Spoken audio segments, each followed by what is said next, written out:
Pendant l'annonce du testament, mes beaux-parents ont remis une enveloppe à chaque petit enfant, sauf à ma fille de 8 ans.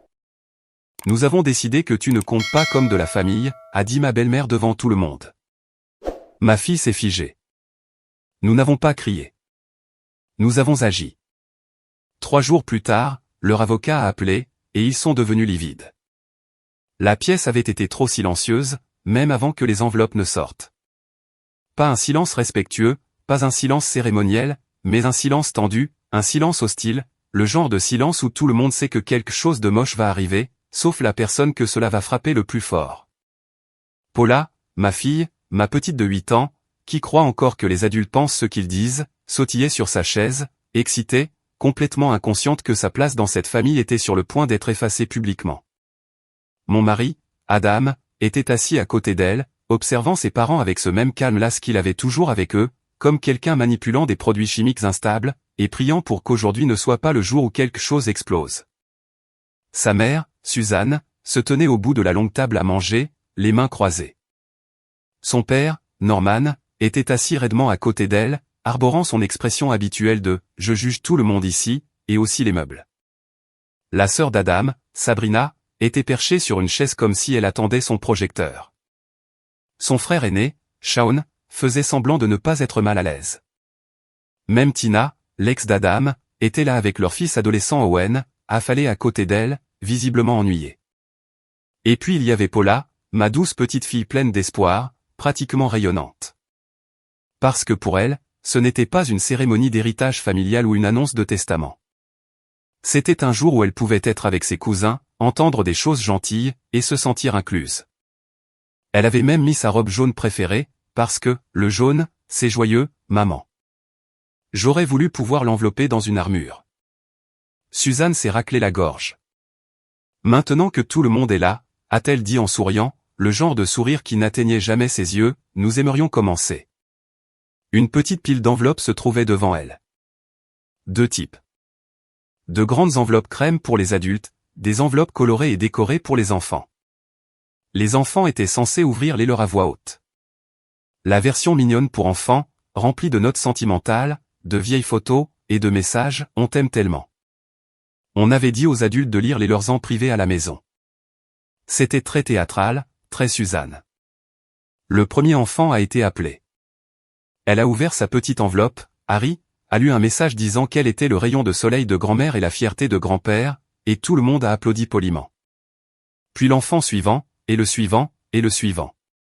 Chaque enfant a eu son moment, sauf la mienne. Paula se tenait plus droite chaque fois que Suzanne attrapait une autre enveloppe. Son sourire s'élargissait. Elle continuait de lisser sa robe, s'assurant qu'elle était prête. Et puis, Suzanne l'a sauté, comme si Paula n'était même pas assise là. Elle a tendu une enveloppe au cousin suivant, et au suivant. Le sourire de ma fille a vacillé, mais elle est restée pleine d'espoir, parce qu'elle a 8 ans, et que les enfants de 8 ans croient en l'équité comme ils croient en la gravité. Finalement, chaque cousin avait ouvert son enveloppe. Chaque enfant avait entendu son message d'amour, et Paula était assise les mains vides. Finalement, Suzanne s'est tournée vers elle, voix douce, sourire doux. Le genre de douceur que les gens utilisent juste avant de vous tirer le tapis sous les pieds. Oh, chérie, a-t-elle roucoulé. Je sais que tu attendais. Paula a rayonné l'espace d'un battement de cœur. Puis Suzanne a ajouté, toujours sur ce ton sirupeux, nous en avons beaucoup discuté et nous espérons que tu comprendras, mais nous avons décidé que tu ne comptes pas comme de la famille. Les mots sont tombés comme une guillotine. Paula a arrêté de respirer. Ses mains se sont crispées sur sa robe. Elle a fixé Suzanne comme si elle avait été giflée, mais ne savait pas pourquoi. Ma poitrine brûlait. Mon cerveau est devenu silencieux.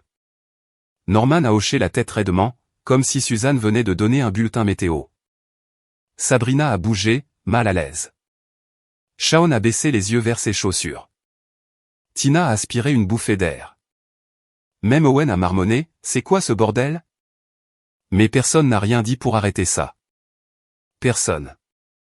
Paula a finalement chuchoté, est-ce que j'ai fait quelque chose de mal? Ce petit son tremblant, me hantera pour toujours. Adam s'est redressé lentement. Il n'a pas crié, n'a pas demandé pourquoi, n'a même pas cligné des yeux. Il a juste dit calmement, où est son enveloppe?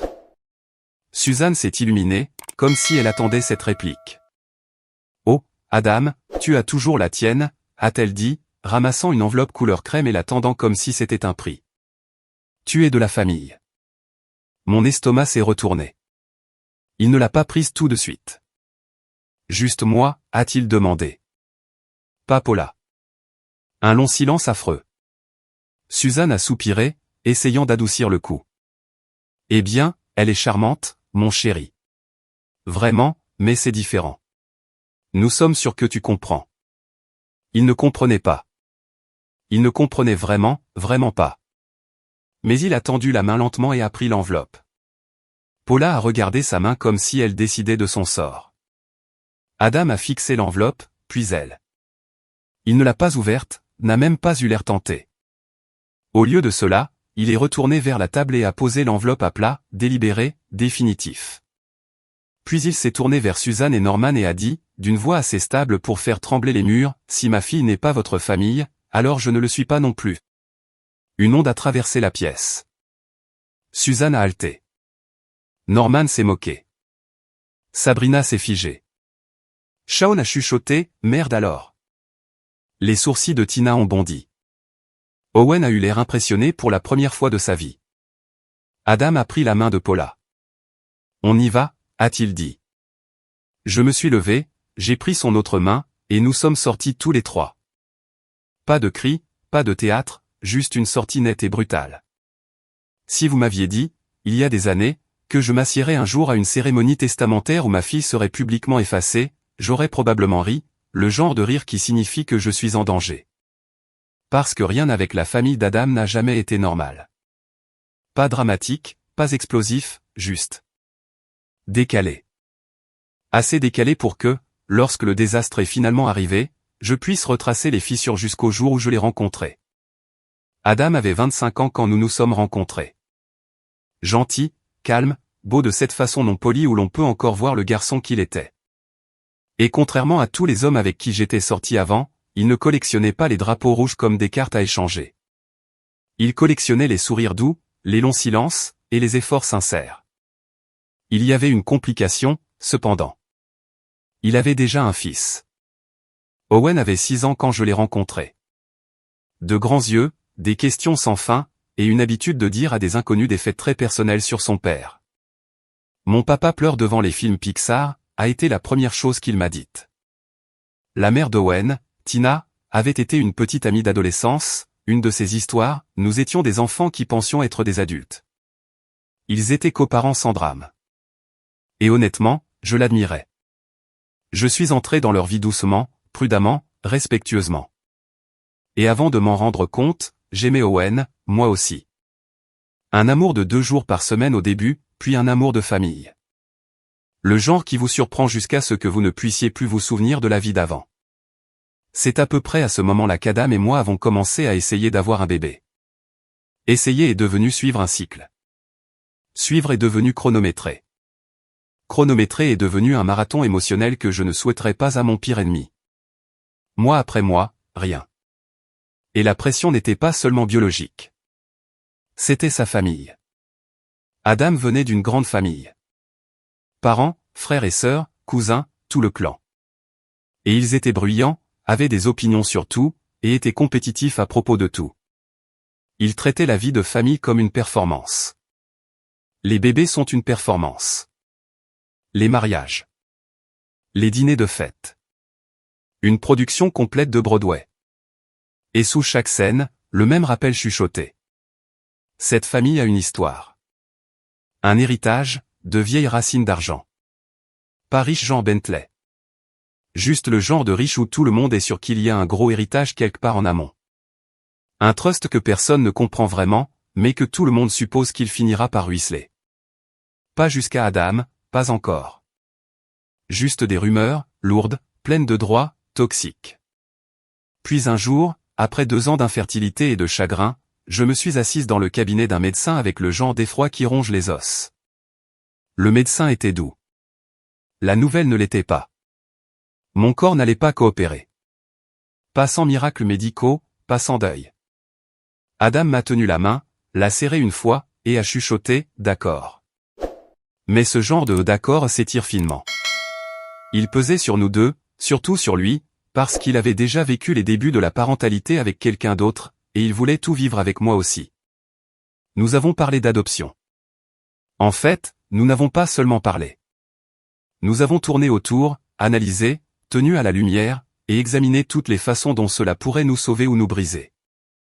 Ce qui nous a finalement décidé? Sa grand-mère. La grand-mère d'Adam avait été adoptée, et tout le monde dans la famille disait qu'elle était le cœur de la lignée. Même si elle ne partageait rien de leur ADN, elle avait construit les valeurs de la famille, la richesse, la réputation. Elle était la source de ces murmures de vieil argent. Elle a dit un jour, selon la mère d'Adam, si vous élevez un enfant, c'est le vôtre. Point final. Cette phrase est devenue notre étoile polaire. Alors, nous avons commencé le processus d'adoption. Si l'infertilité est un marathon, l'adoption est un labyrinthe. Paperasse, entretien, encore de la paperasse, attente, espoir, encore de l'attente. Et puis nous l'avons rencontrée. Paula, 3 ans. Des boucles douces, de grands yeux, un rire si brillant qu'il pouvait traverser l'hiver. Nous sommes tombés amoureux au premier regard. Nous l'avons ramenée à la maison. Elle nous a appelés maman et papa en quelques semaines. Et elle est devenue la petite ombre d'Owen, le suivant partout comme un acolyte dévoué. Mais la famille, la vraie famille, vient aussi avec des ombres. Au début, les parents d'Adam la couvraient d'attention, comme les gens le font avec n'importe quel enfant mignon. Mais à mesure qu'elle grandissait, la chaleur s'est refroidie en quelque chose de tendu et poli. Après les visites chez eux, Paula s'accrochait à nous et demandait si elle faisait vraiment partie de la famille. Adam continuait de dire qu'ils avaient juste besoin de temps. Ils avaient déjà eu des années. C'est pourquoi, lorsque l'invitation est arrivée pour l'annonce du testament familial, Paula s'est illuminée comme un matin de Noël. Elle pensait que cela signifiait appartenance, reconnaissance, confirmation. Elle ne pouvait pas se souvenir de la vie avant nous, mais elle savait ce que cela faisait d'être l'intruse. Elle avait 8 ans, assez grande pour voir les schémas, assez jeune pour espérer encore. Et c'était la partie qui m'a eu, la façon dont tout son visage s'est illuminé quand nous lui avons dit que les parents d'Adam organisaient une réunion de famille. Elle pensait que cela signifiait des jeux, des photos, peut-être même une chance de sentir que tous les cousins la voyaient enfin de la même manière qu'elle les voyait. Je ne l'ai pas corrigée. Je ne l'ai pas prévenue. J'ai juste prié pour ne pas la conduire tout droit vers quelque chose que je ne pourrais pas défaire. J'avais tort. Si le silence avait une saveur, ce trajet de retour avait le goût du métal. Paula était assise sur le siège arrière, la ceinture de sécurité serrée sur sa petite poitrine, regardant droit devant, ne pleurant pas, ne parlant pas, se contenant juste comme seule une enfant de 8 ans qui a été humiliée en public peut le faire. Adam gardait les 2 mains sur le volant, les articulations blanches, la mâchoire serrée, respirant comme quelqu'un qui essaie de ne pas frapper l'airbag. Je continuais de me retourner pour vérifier comment elle allait, mais elle ne me regardait pas. Pas une seule fois. Quand nous sommes entrés dans notre maison, Paula s'est arrêtée juste après l'embrasure de la porte et est restée là, petite et raide, comme si elle n'était pas sûre d'avoir encore le droit de bouger. Mon cœur s'est brisé à nouveau. Chérie, j'ai dit doucement, viens t'asseoir avec nous. Nous nous sommes installés sur le canapé, Adam d'un côté, moi de l'autre. Paula s'est repliée entre nous, comme si elle ne voulait pas prendre de place. Après un long moment, elle a chuchoté. Est-ce que tu as perdu de l'argent à cause de moi? Celui-là m'a frappé si fort que j'ai tressailli. Adam a cligné des yeux comme s'il avait été giflé. Quoi, a-t-il dit doucement. Où as-tu eu cette idée? Tu as laissé ton enveloppe, a-t-elle murmuré. Tout le monde a eu quelque chose et moi non. Alors peut-être. Peut-être que tu as perdu la tienne aussi à cause de moi. La façon dont elle a dit à cause de moi, je jure que quelque chose d'ancien et de primitif s'est réveillé en moi. Adam s'est penché jusqu'à être à la hauteur de ses yeux. Paula, a-t-il dit, la voix stable. Écoute attentivement. Je n'ai rien perdu à cause de toi. J'ai choisi de partir parce que je suis ton père. Parce que tu es ma famille. S'ils ne voient pas ça, alors je ne veux rien venant d'eux. Pas un centime, pas une miette. Le menton de Paula a tremblé. Ses yeux se sont inondés de larmes. Elle n'a pas pleuré. Elle a juste rampé dans ses bras, s'est enroulée autour de lui, et s'est accrochée comme s'il était la seule chose solide qui restait dans l'univers. Et Adam l'a tenue de la même manière. Après qu'elle soit finalement allée dans sa chambre, nous sommes restés devant sa porte pendant 1 minute, tous les deux à écouter sa respiration douce et épuisée. Adam a expiré en tremblant. Je n'arrête pas de penser à ce que je viens d'abandonner, a-t-il dit doucement. Je ne suis même pas sûr de comprendre l'ampleur de la chose. Non, les jeux coupés. Tu n'as pas tourné le dos à de l'argent. Tu as tourné le dos à des gens qui ont dit à notre fille qu'elle n'était pas de la famille. Ce n'est pas de la sécurité. C'est du poison. Il a hoché la tête une fois, lentement, l'inquiétude toujours présente sur ses épaules. Nous sommes allés au salon, assis aux extrémités opposées du canapé, comme le font les gens quand ils sont trop nerveux pour se détendre, mais trop épuisés pour rester debout. Puis Adam a dit la phrase qui a tout changé. En fait, je ne sais même pas s'ils peuvent l'exclure. J'ai levé les yeux. Qu'est-ce que tu veux dire? Tout leur héritage n'est pas techniquement à eux, a-t-il dit. Une grande partie provient du trust de ma grand-mère. Elle l'a mise en place il y a des années. C'est structuré sur plusieurs générations. Elle a été adoptée. Tu te souviens? Elle n'aurait jamais fait de distinction entre les petits-enfants biologiques ou adoptés. Et les trusts ne sont pas comme un héritage normal. Il y a des règles. Mon pouce est accéléré. Tu as les documents, j'ai demandé. Il a secoué la tête. Non, ils ont tout gardé. Je n'ai jamais vu les papiers du trust. Alors nous avons besoin d'un avocat, j'ai dit. Tout de suite. Le lendemain matin, nous étions assis en face de Maître Daly, une avocate calme, à la colonne vertébrale d'acier, avec le genre d'expression qui suggérait qu'elle avait vu 3 divorces, 2 cas de fraude et plusieurs crises de la quarantaine avant son premier café. Quand Adam a expliqué ce qui s'était passé, elle n'a pas cligné des yeux. Vous êtes un bénéficiaire, a-t-elle dit. Légalement, vous avez droit à la documentation complète du trust. Ils ne peuvent pas vous la cacher. Alors, on peut obtenir les papiers, j'ai demandé. Nous pouvons exiger les papiers, a-t-elle corrigé. Elle a rédigé la demande, l'a fait certifier, et l'a envoyée l'après-midi même. Et c'est là que la tempête a frappé. Le lendemain matin, la lettre avait été livrée. Et moins d'1 heure après ça, le téléphone d'Adam a sonné. Le numéro de ses parents a illuminé l'écran comme une fusée de détresse. Il a répondu sur haut-parleur. La voix de Norman a explosé à travers le téléphone. Comment oses-tu nous envoyer un avocat? Tu nous as humiliés devant tout le monde. Suzanne a hurlé, et maintenant tu veux l'argent après être parti? Adam n'a pas élevé la voix. Il ne s'est pas excusé. Il ne s'est pas justifié. Il a simplement dit, je veux ce que ma grand-mère voulait. Rien de plus, rien de moins. Tu ne le mérites pas, a claqué Suzanne. Pas après avoir abandonné ta famille pour cette fille. Adam a raccroché. Juste raccroché. Pas de discours, pas de colère, juste un clic net et mortel. 3 jours plus tard, Maître Daly a appelé. Ils ont envoyé le dossier du trust, a-t-elle dit. Vous voudrez voir ça en personne. Nous n'avons pas beaucoup parlé pendant le trajet. Il n'y avait rien à dire. Chaque nerf de mon corps ressemblait à une mèche allumée.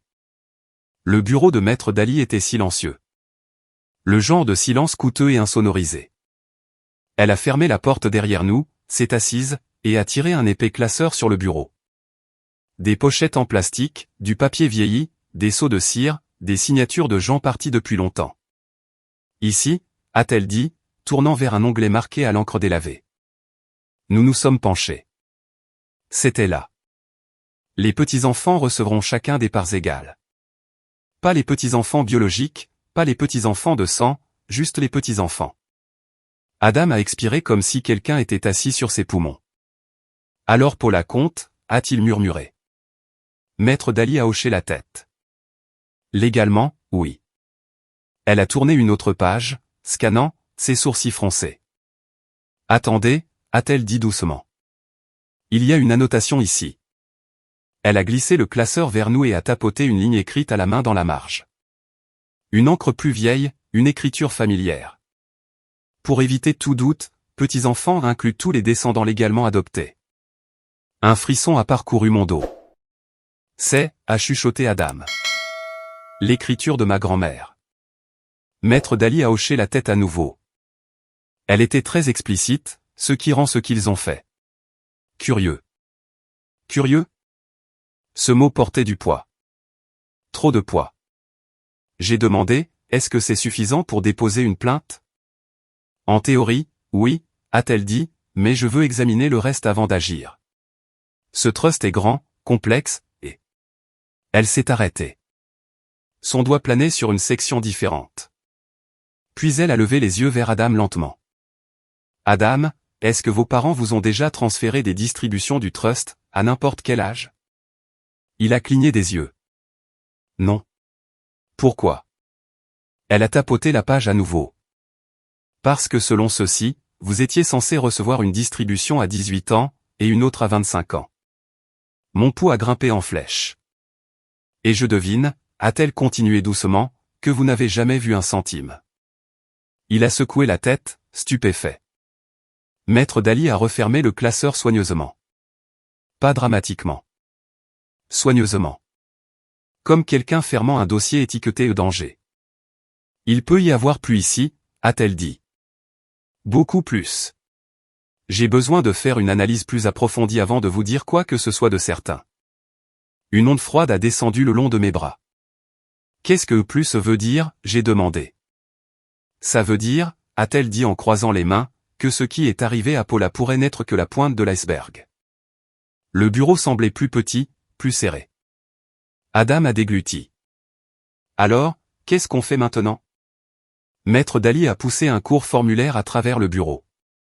Pour l'instant, vous m'autorisez à demander la reddition de compte complète.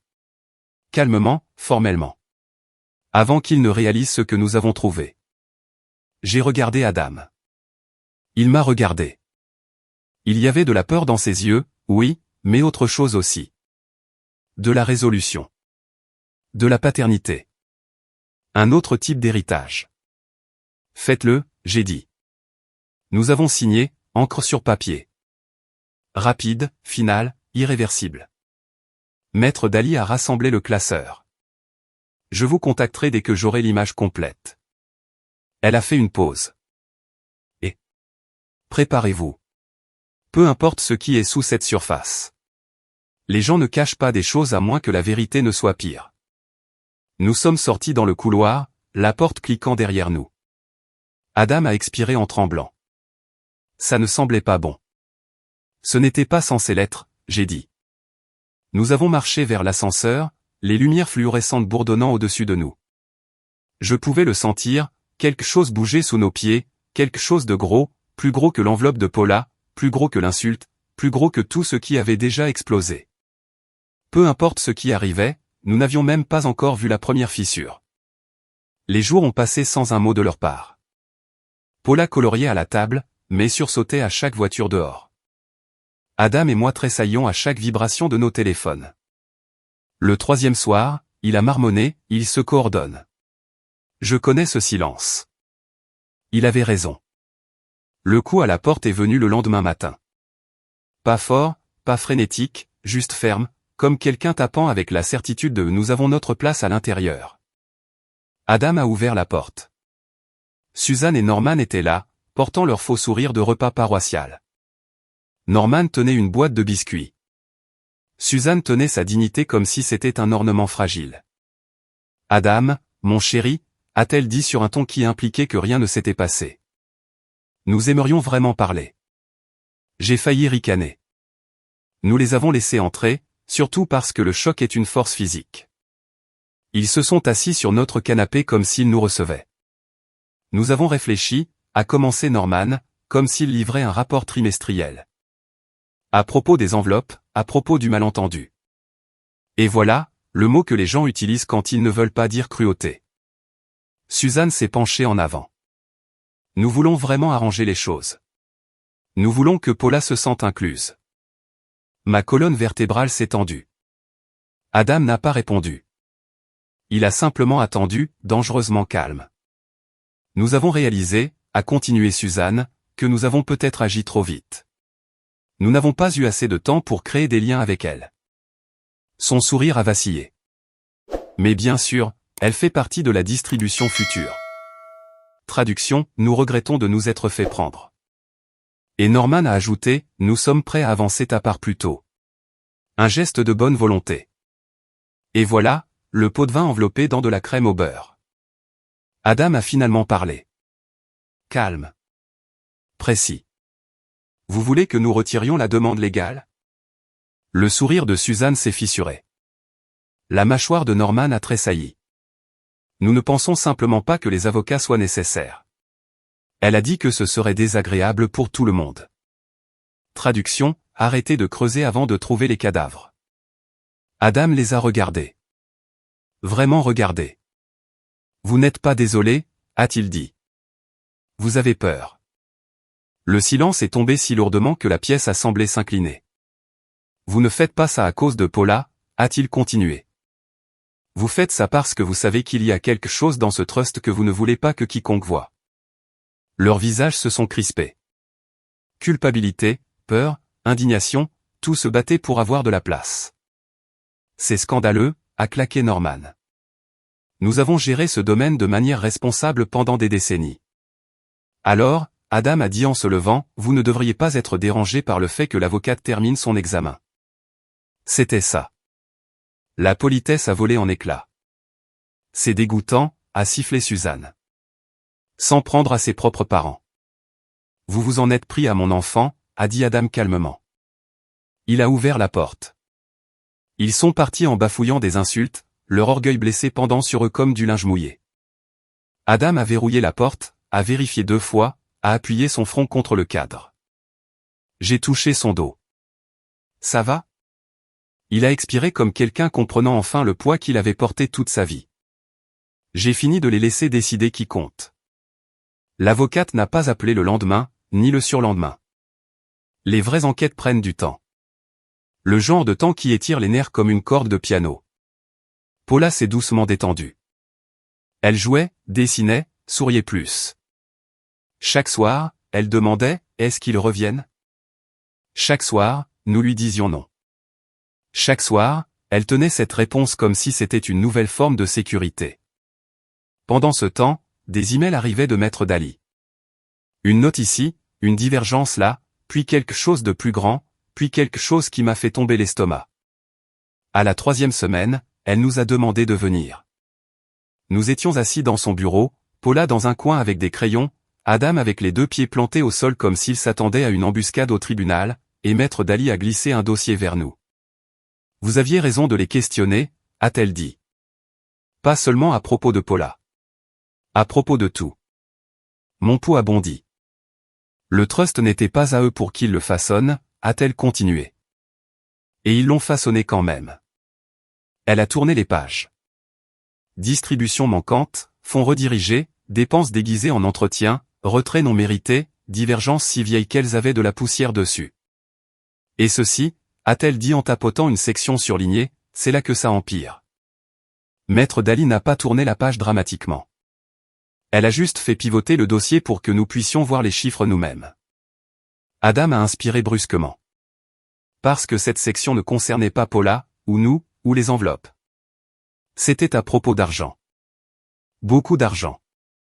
Maître Daly a tapoté à nouveau. Ceci, a-t-elle dit soigneusement, est un grand livre des distributions que votre grand-mère avait prévu pour tous ses petits-enfants. Tous, a répété Adam. Oui, a-t-elle dit. Chaque enfant de chaque branche, également. Elle a fait une pause. Et selon le trust, chaque distribution était censée se produire selon un calendrier fixe. Elle a fait glisser son stylo le long de la colonne. Âge 18 ans, âge 25 ans, étapes importantes, montant, date, partout. Le nom d'Adam aurait dû apparaître. Vide. Complètement vide. Mon estomac s'est effondré. Et Maître Daly a continué, il ne retenait pas seulement les distributions d'Adam. Elle a tourné une autre page. Votre frère aurait dû recevoir la sienne à 18 ans. Tournez une autre. Votre sœur aussi. Tournez une autre. Et ces 3-là, a-t-elle pointé, appartiennent aux petits-enfants du côté de Shaun. Adam a fixé la page, un muscle de sa mâchoire a tressailli. Vous dites, a-t-il dit lentement, qu'ils n'ont payé personne. Pas un seul, a répondu maître Daly. Depuis plus de 20 ans. J'ai senti la chaleur monter dans mon cou. Où est passé l'argent? La bouche de maître Daly s'est serrée en quelque chose qui n'était pas tout à fait un sourire. Ça, a-t-elle dit, c'est la partie qu'ils vont détester le plus. Elle a tapoté la colonne des totaux, pas les montants. Elle les a couverts avec sa main. Mais Adam a vu assez de chiffres pour devenir pâle. Sa gorge a bougé. Ce chiffre ne peut pas être juste, a-t-il chuchoté. Il est juste, a-t-elle dit. Et ce n'est que préliminaire. J'ai agrippé le bras d'Adam. Et vous nous dites, ai-je dit prudemment, que tout ça a été censé aller à ses descendants? Oui, a dit maître Daly. Chacun d'eux. Paula incluse. Silence. Pas un silence choqué. Pas un silence outré. Le genre de silence où le sol bouge sous vos pieds et où vous comprenez soudainement pourquoi quelqu'un s'est présenté avec une boîte de biscuits en implorant la pitié. Maître Daly a croisé les mains. Ce n'est plus seulement une question d'exclusion, a-t-elle dit. C'est un schéma, une violation à long terme de l'obligation fiduciaire, potentiellement une fraude. Ils perdront presque certainement leur position de fiduciaire une fois que le tribunal verra ça. Adam s'est frotté le visage avec les deux mains. Bon sang. Le ton de maître Daly s'est adouci. Je sais que c'est beaucoup. Mais nous procédons prudemment, discrètement. Nous demandons une reddition de compte complète. Nous documentons tout. Et quand cela atteindra le tribunal? Elle a fait une pause. Le trust sera corrigé, et les bénéficiaires tous recevront enfin ce qu'ils auraient dû recevoir il y a des années. 6 mois plus tard, la vie ressemble à une maison dont toutes les poutres pourries ont enfin été arrachées. Nous sommes toujours sans contact. Paula dort plus facilement. Adam respire plus facilement. Et la vérité, une fois enterrée sous des décennies de manipulation, se trouve maintenant dans la lumière, là où est sa place. Quand l'audit a été terminé, les retombées ont été nucléaires. Les frères et sœurs d'Adam ont été les premiers à appeler, stupéfaits et furieux. Pendant des années, chaque cadeau dont Suzanne et Norman se vantaient provenait en fait du trust familial, et ils avaient discrètement empoché la majorité de ce que chaque petit enfant était censé recevoir. Les distributions obligatoires étaient déguisées en générosité. Tout le monde avait été lésé, pas seulement Paula. La décision du tribunal a été brutale et nette. Le trust familial original a été dissous. Des sous-trusts individuels ont été créés pour chaque petit enfant. Adam a été nommé fiduciaire du sous-trust de Paula. Les autres frères et sœurs sont devenus fiduciaires pour leurs propres enfants. Puis est venu le moment des comptes. La part d'Adam, environ 746 000 $, maintenant entièrement payée. Le nouveau trust de Paula aurait dû contenir environ 472 000 $. Il y avait 181 000 $, l'argent manquant ayant été dépensé par Suzanne et Norman. Et Paula n'était pas la seule petite fille dont le trust était déficitaire. Alors le tribunal a ordonné la seule chose juste. Chaque dollar disponible de la retraite de Suzanne et Norman est maintenant saisi et divisé entre les trusts de tous les petits-enfants, y compris celui de Paula, jusqu'à ce que les déficits soient remboursés. Ils ont vendu leur maison, ont déménagé dans une minuscule location. Et chaque mois, les membres de la famille qu'ils ont maltraités reçoivent ce qui leur était dû depuis le début. Quant à nous, nous sommes enfin libres. Alors, qu'en pensez-vous? Sommes-nous allés trop loin, ou pas assez?